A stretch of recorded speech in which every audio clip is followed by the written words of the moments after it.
Fondation Jean Jaurès. Penser pour agir. Antoine Delaporte, bonjour. Antoine, nous nous retrouvons pour nos entretiens réguliers. Le dernier remontait à décembre, quelques semaines après les inondations dramatiques dans la région de Valence. Antoine, expert associé à la Fondation et observateur de la vie politique espagnole. Alors j'évoquais Valence. Antoine, la première question, 5 mois après ces inondations dramatiques, quelle est la situation politique et judiciaire dans la région? Bonjour Alexandre. Donc effectivement, la dernière fois, on avait beaucoup parlé de ces inondations dramatiques, hein. J'en rappelle notamment un chiffre de bilan, 227 personnes, 227 morts, hein, à l'issue de ces inondations catastrophiques causées par des pluies diluviennes dans la région donc de Valence. Alors si on fait d'abord un point sur la situation politique, donc pour le moment, le président de la région, Carlos Mason, issu du Parti populaire, est toujours en fonction. Il est très contesté, il est toujours contesté dans la population, évidemment. Il n'a quasiment pas la possibilité de faire un événement public annoncé à l'avance sans qu'il ne soit copieusement hué, sifflé, appelé à la démission, qualifié d'assassin.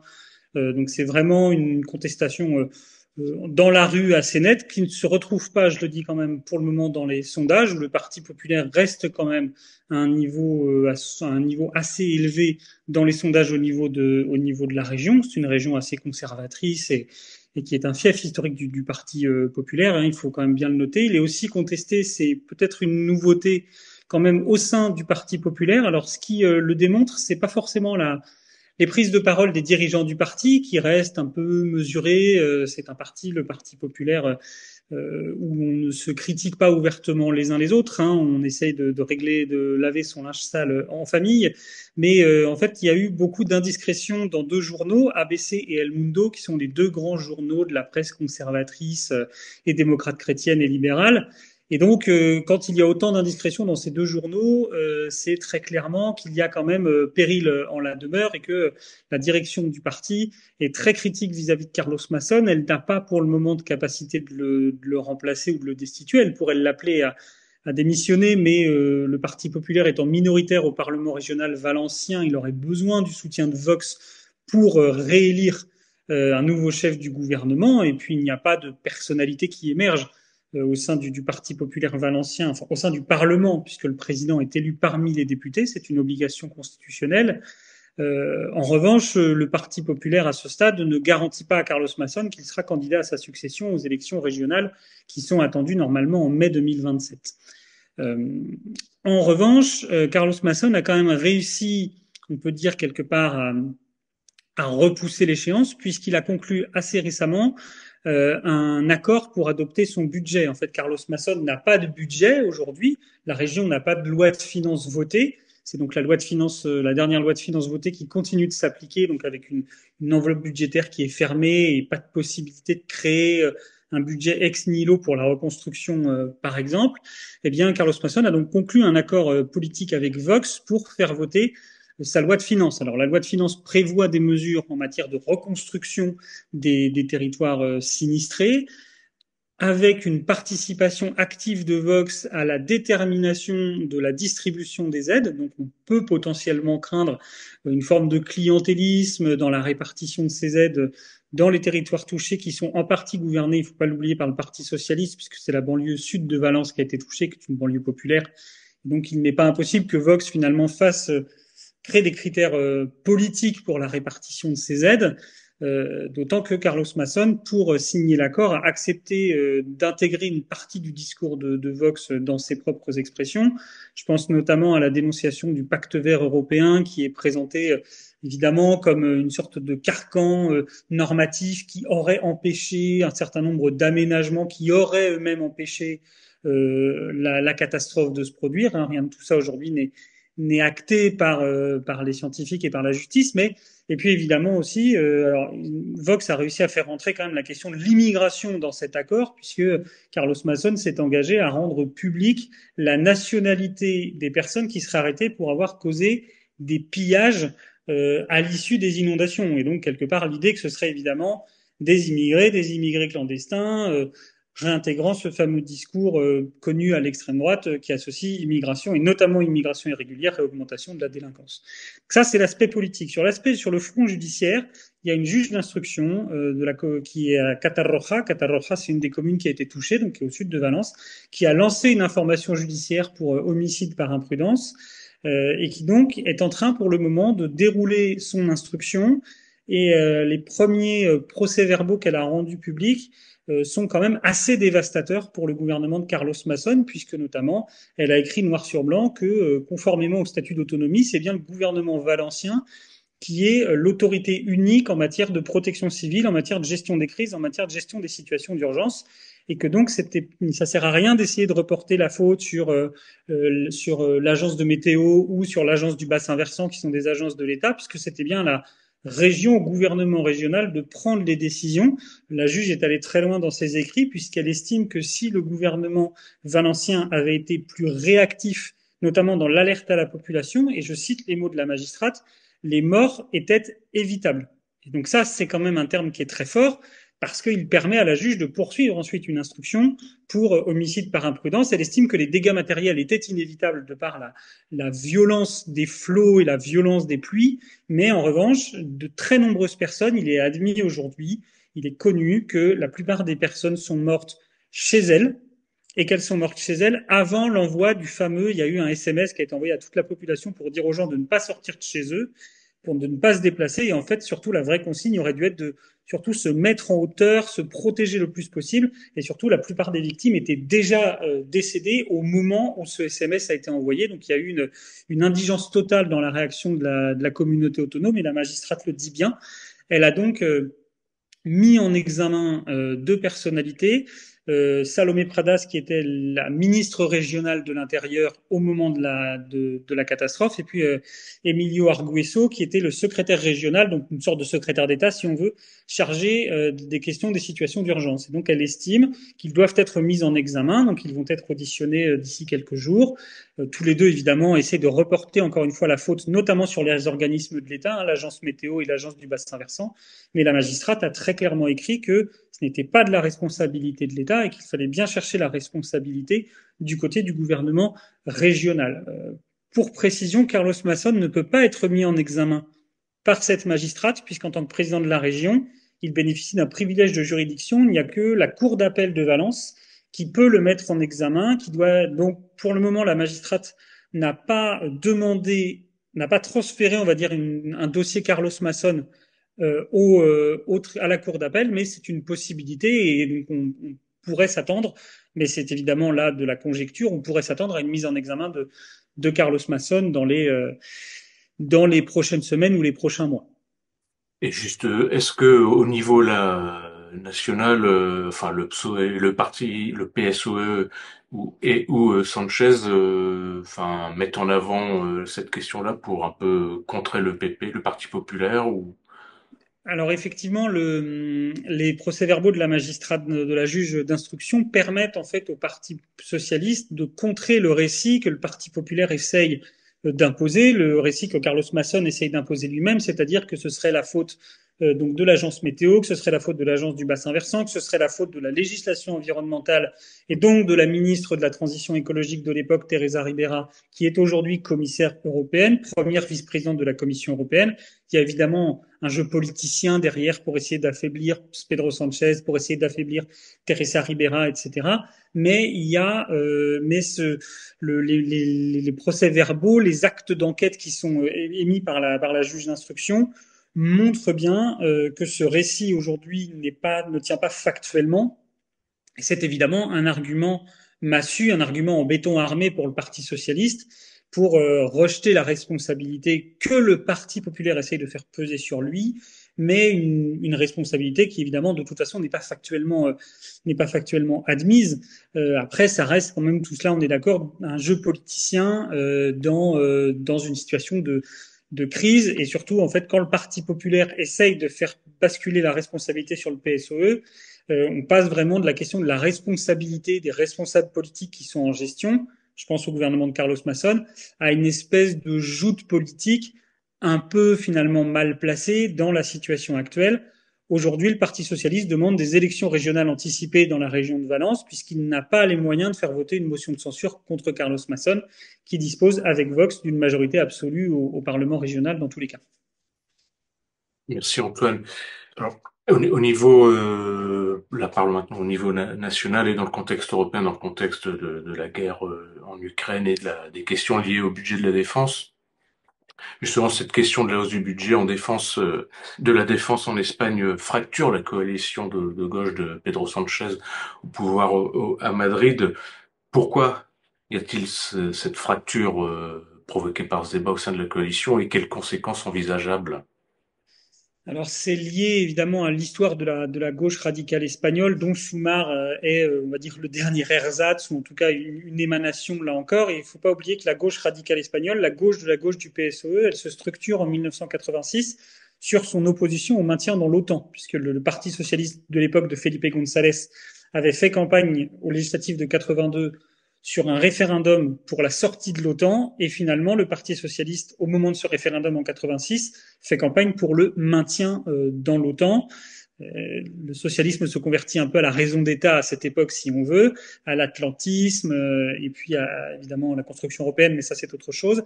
Et donc la gauche unie donc, se crée à ce moment-là autour du Parti communiste et vient structurer une opposition à l'OTAN. Sumar est en partie structuré par la gauche unie et le Parti communiste, donc logiquement reste sur cette ligne. C'est la ligne anti-atlantiste, anti-OTAN, et puis antimilitariste et pacifiste finalement assez classique dans ce courant politique. D'autant plus que Sumar est sous pression de Podemos, Podemos qui s'est extrait donc de cet espace politique qu'est Sumar, et Podemos qui est vraiment, qui se sent l'héritier, qui se présente en tout cas comme l'héritier des grandes manifestations non à la guerre, des grandes manifestations contre la guerre d'Irak, dans laquelle José María Aznar avait entraîné l'Espagne à l'époque de George Bush en 2003, on s'en souvient. Donc c'est évidemment, ce sont des raisons purement, alors un petit peu politiciennes, mais vraiment pour le coup purement idéologiques entre un parti socialiste converti à la raison d'État, l'atlantisme, et puis une gauche historiquement antimilitariste. Il y a aussi un aspect un peu plus politico-national, c'est que aujourd'hui, l'Espagne n'a pas de loi de finances. L'Espagne vit sur la loi de finances de l'année 2023, puisqu'elle n'en a pas voté en 2024, et à l'heure où on se parle, il n'y a pas de loi de finances pour 2025. Ce qui veut donc dire que le gouvernement espagnol gère une enveloppe budgétaire fermée.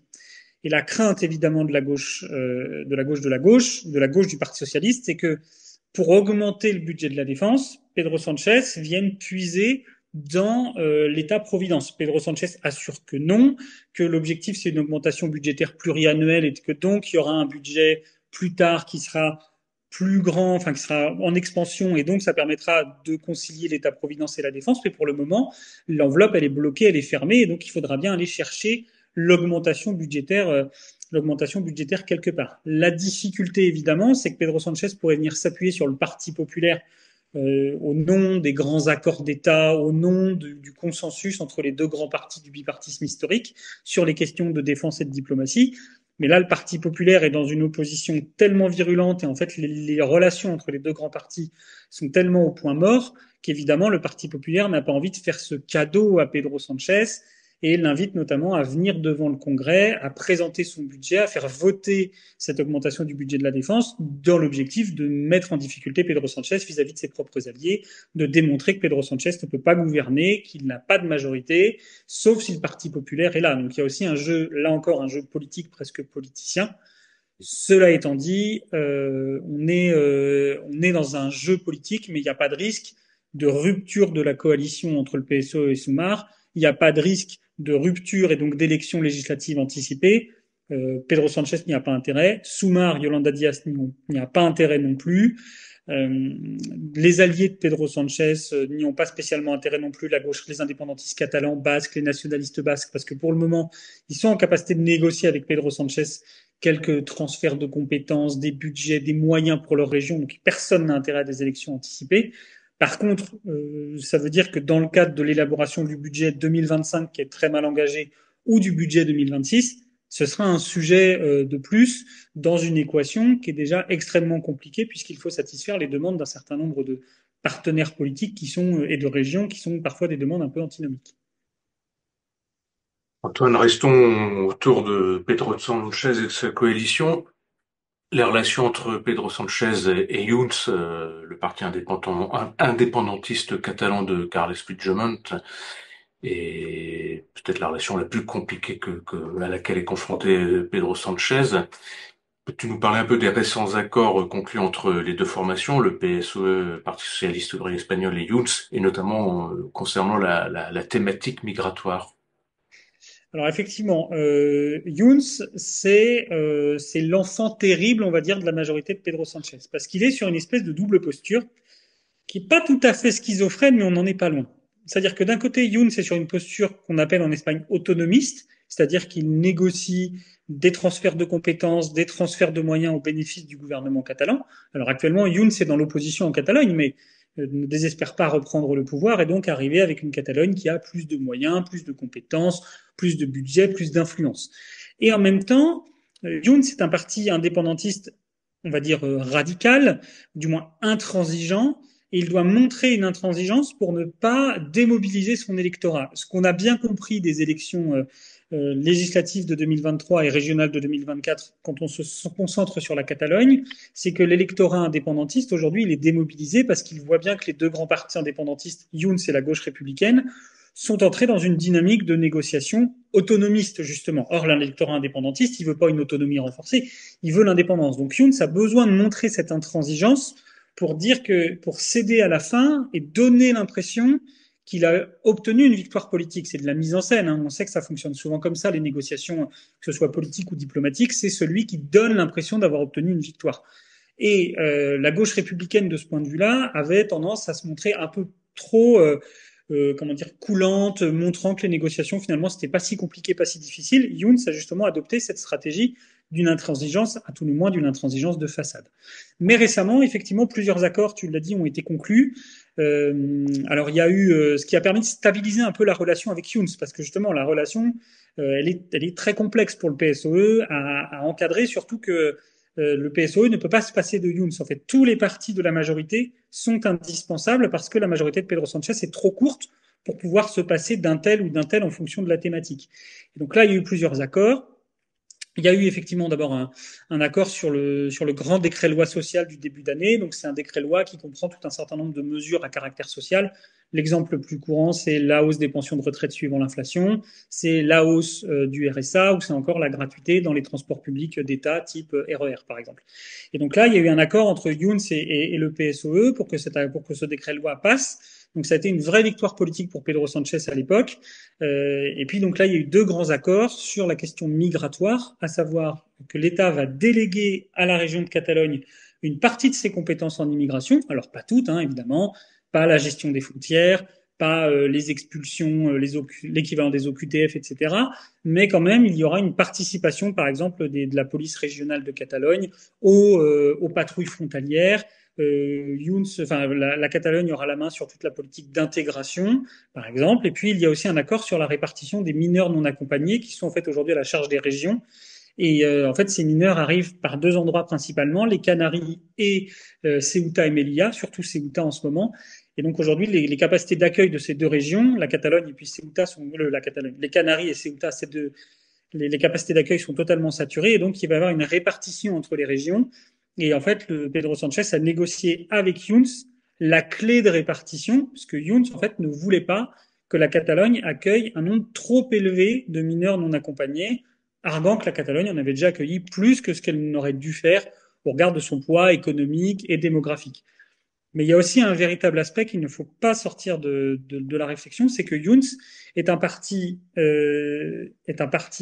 indépendantiste et identitaire. C'est-à-dire que l'un des aspects fondateurs de Junts, c'est la défense de la langue et de la culture catalane face à la langue et à la culture castillane, espagnole.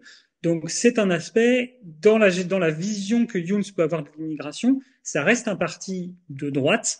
Donc c'est un parti qui a une vision identitaire, qui a aussi une vision un peu sécuritaire. Hein. Il y a là aussi, chez Junts, on peut trouver des discours qui relient récidive, délinquance, immigration. Donc il y a quand même cette particularité qui fait que Junts a besoin aussi d'avoir des gains vis-à-vis de son électorat sur ce sujet et que surtout Junts se sait concurrencer en Catalogne par un parti qui s'appelle Aliança Catalana, l'Alliance catalane, qui est un parti indépendantiste d'extrême droite, avec un discours xénophobe, anti-musulman, et qui a remporté presque 4% des voix aux dernières élections régionales, et qui a 2 députés au Parlement catalan. Et donc c'est un parti, l'Alliance catalane, qui peut venir sur la frange la plus à droite de l'électorat indépendantiste, qui est l'électorat de droite indépendantiste, c'est l'électorat de Junts. Donc il y a aussi, là encore, hein, toujours les rapports de force politiques et électoraux. Mais il faut quand même avoir conscience que les accords sur l'immigration sont assez contestés à gauche. Podemos notamment parle d'accords racistes, je mets des guillemets parce que c'est eux qui le disent, mais des accords racistes sur la question migratoire, sur l'utilisation de l'immigration comme une thématique xénophobe de la part de Junts et de la part du Parti socialiste. Et puis même au sein du PSOE, le trublion, on peut dire ça comme ça, Emiliano García Paje, le président de la région de Castille-La Manche, la région de Tolède, qui est un critique de Pedro Sánchez, a lui aussi critiqué l'accord sur la question de l'immigration, le considérant là aussi comme finalement empreint de racisme et opposé à la solidarité nationale. Mais voilà, en tout cas, les relations se stabilisent, mais aujourd'hui, on n'est pas encore sur la capacité notamment pour Pedro Sánchez de négocier avec Junts le soutien à son projet de loi de finances, à une loi de finances. C'est pour ça qu'il n'y a toujours pas de budget, parce que Pedro Sánchez n'arrive pas à construire de majorité budgétaire, notamment parce qu'il faut quand même associer Junts, qui est un parti de droite libérale, avec la gauche républicaine de Catalogne, qui est un parti plutôt social-démocrate, et puis les nationalistes basques qui sont libéraux. Et donc, encore une fois, la relation avec Junts, si elle se stabilise, elle stabilise un peu la majorité. Mais récemment encore, Junts a été capable de voter contre un certain nombre de propositions du gouvernement au Congrès, ce qui a fait tomber ces propositions, puisque sans Junts, sans le PNV ou sans la gauche républicaine, enfin Pedro Sánchez a vraiment besoin de tout le monde pour gouverner avec une majorité absolue. Merci Antoine. Restons, si tu veux bien, sur le PSOE, le Parti socialiste de Pedro Sánchez. Le PSOE a tenu son congrès fédéral fin 2024 et ce congrès devait être l'occasion de renouveler et renforcer les structures territoriales. Qu'en est-il des congrès du coup régionaux, fédéraux, 4 mois après le congrès fédéral? Alors, on en avait parlé la dernière fois aussi, hein, le congrès du PSOE de fin 2024, ça a été quand même un congrès un congrès de passage obligé. Il n'y avait pas eu de grandes annonces, il n'y avait pas eu de grandes nominations, il n'y avait pas eu de grandes décisions. L'objectif, effectivement, c'était pas celui-ci, c'était de pouvoir organiser fin 2024, début 2025 les congrès régionaux, puisque 2025 est une année, pour le moment toujours, ça tient sans élection, ce qui est la première fois depuis que Pedro Sánchez est arrivé au pouvoir en 2018. Et c'est même la première fois depuis 2013 qu'il n'y a aucune élection cette année. Ça fait plus de 10 ans, donc c'est l'occasion pour les partis de se réarmer territorialement. Donc l'idée, évidemment, c'était de relancer les structures territoriales du parti qui ont été affaiblies par un certain nombre d'événements. Les dernières élections régionales et municipales de 2023, hein, où le parti avait subi, le PSOE avait vraiment subi une défaite assez sévère, y compris dans ses grands fiefs. L'Extrémadure, par exemple, ça avait été compliqué dans les Asturies, il avait perdu les Baléares, la région de Valence, les Canaries, enfin voilà. Et puis les municipales, avec la perte de fiefs un peu symbolique, je pense à Séville, bien sûr, mais il y aurait d'autres villes, mais je ne vais pas toutes les citer. Donc l'idée, c'était, elles sont aussi affaiblies, ces structures territoriales, par une forme d'hyper-présidentialisation autour de Pedro Sánchez, qui aspire toute l'autorité, qui aspire toute la lumière, qui par les polémiques et les controverses aussi autour de son mandat, aussi va venir un peu masquer finalement toute l'action de ces structures territoriales. Donc il fallait renouveler les leaderships pour pouvoir les renforcer. Le PSOE est aussi affaibli par les accords multiples qui se sont passés avec les indépendantistes catalans. Donc tout ça mis ensemble fait que ces structures avaient besoin d'un fort renouvellement. Le renouvellement, il est arrivé puisque globalement, on a 7 nouveaux dirigeants sur 16 fédérations régionales, donc quasiment la moitié. Et parmi ces 7 nouveaux secrétaires généraux, on a quand même 3 ministres du gouvernement de Pedro Sánchez. Donc, on voit bien que le renouvellement et le renforcement, ils trouvent ses limites, puisque aujourd'hui, sur les 16 dirigeants régionaux, il y en a 6 qui siègent au gouvernement, donc qui sont quand même directement liés à Pedro Sánchez, à son discours, à ses alliances avec les indépendantistes catalans. Donc c'est pas forcément, disons que Pedro Sánchez, en fait, on a surtout profité pour renforcer son emprise à lui sur les structures territoriales du parti. À voir si ça leur permet quand même de se renforcer, parce que l'avantage d'être un ministre, c'est qu'on a une exposition médiatique, politique, on a des relais institutionnels, on a une influence institutionnelle qui va quand même peut-être permettre à ces structures de se renforcer, mais en étant beaucoup plus comptables de l'action du gouvernement qu'elles ne le sont. Je m'arrêterai sur quelques fédérations, je ne vais pas faire les 16, hein, ça n'a aucun intérêt.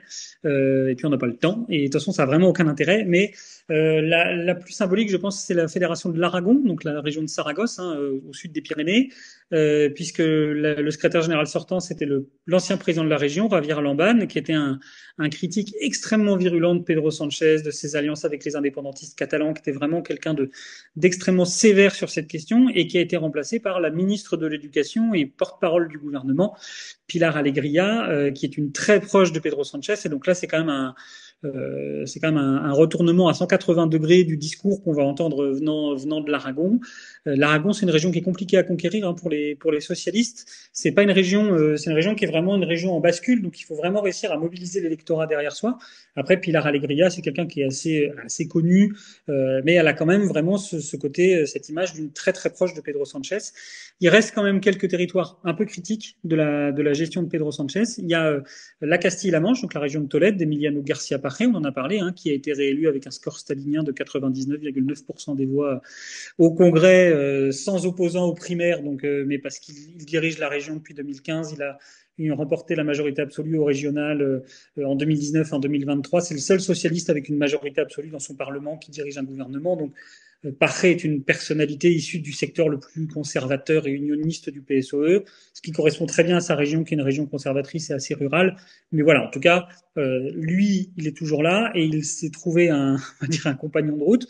Il a perdu Javier Lamban en Aragon, mais en revanche en Extrémadure, la région voisine, c'est la région de Badajoz, de Mérida, qui est donc frontalière du Portugal. Et là, c'est Miguel Ángel Gallardo qui a été élu, c'est un responsable local, mais Gallardo, c'est surtout quelqu'un qui est aussi très critique des alliances avec les indépendantistes catalans, qui est favorable, qui est sur une posture assez unioniste, solidariste aussi, vraiment la solidarité entre les régions, la péréquation. L'Extrémadure est une région assez pauvre. Et puis, je signale l'Andalousie parce qu'il y aura sans doute des élections l'année prochaine.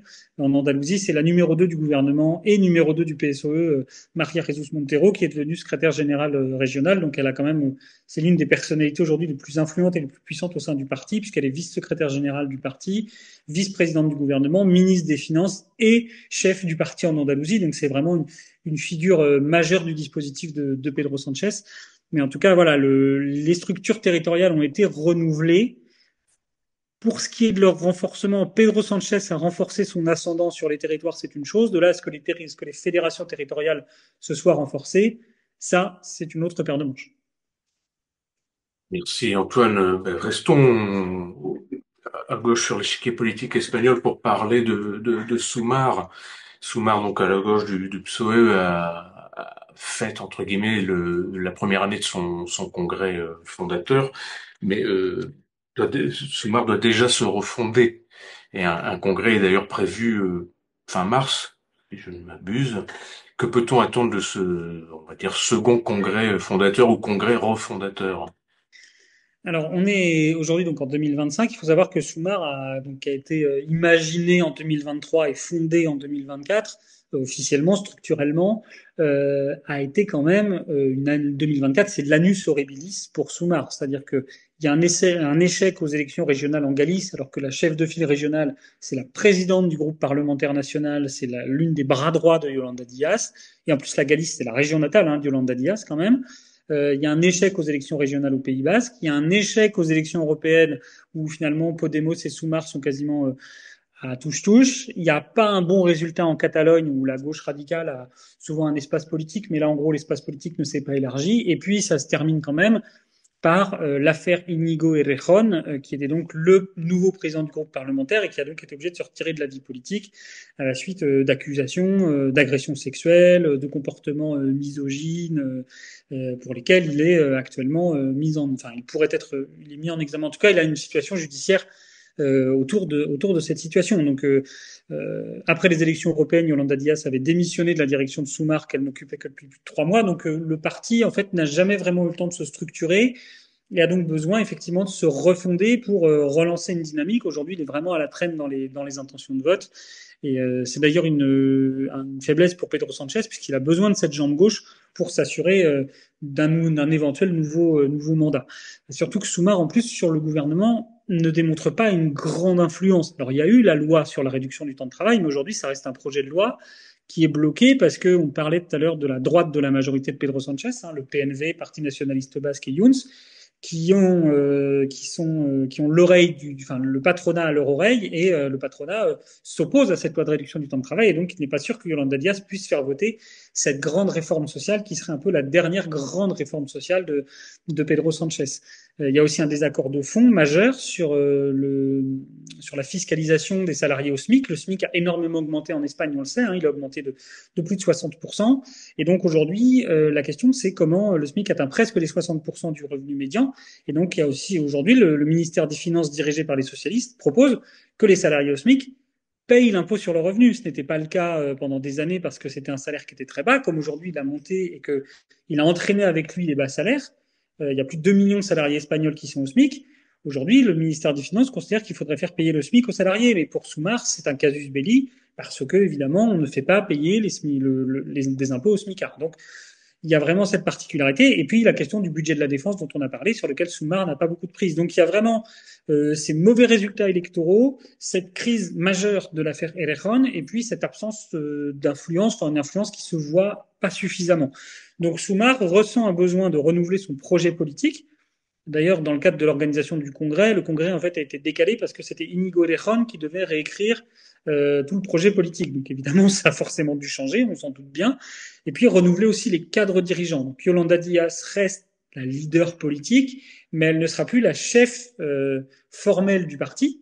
Elle ne l'est déjà plus, mais elle ne le sera parce qu'elle a démissionné, mais elle ne sera pas réélue. Il y aura un binôme de dirigeants qui prendra le temps de structurer politiquement et territorialement le parti, parce que le parti a aussi des problèmes territoriaux. C'est que par exemple, il fonctionne avec un système d'alliance. Par exemple, Soumar est allié à la Gauche Unie. La Gauche Unie est présente sur tout le territoire.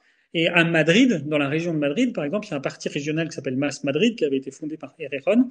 Et Mas Madrid veut être le référent unique de Soumar dans la région. Mais il existe une fédération régionale de la Gauche Unie. Pareil dans la région de Valence, où il y a le parti indépendant, enfin régionaliste Compromís, qui est sur la même posture. Donc en plus, ça tire très fort en interne entre Soumar, le parti, et puis ses alliés, dans une optique de structuration, le tout avec un projet politique qui est quand même pas si clair, et puis surtout avec Podemos qui est en embuscade derrière, et Podemos qui est quand même aujourd'hui plutôt dans une dynamique qui joue notamment politiquement de la question du conflit israélo-palestinien pour se recréer, et puis de la question de la guerre en Ukraine, et donc de la question du budget de la défense, d'une sorte du bellicisme de l'Union européenne, enfin bellicisme, ou en tout cas de la volonté de réarmement mise en avant par, euh, par Ursula von der Leyen, tout ça pour exister dans cet électorat de gauche radicale que Soumar aimerait garder pour lui tout en élargissant son électorat. Donc on voit bien que Soumar aujourd'hui est un peu en recherche d'une identité politique et puis de figure de référence au-delà de Yolanda Díaz, et c'est ce qui explique son besoin de refondation aujourd'hui.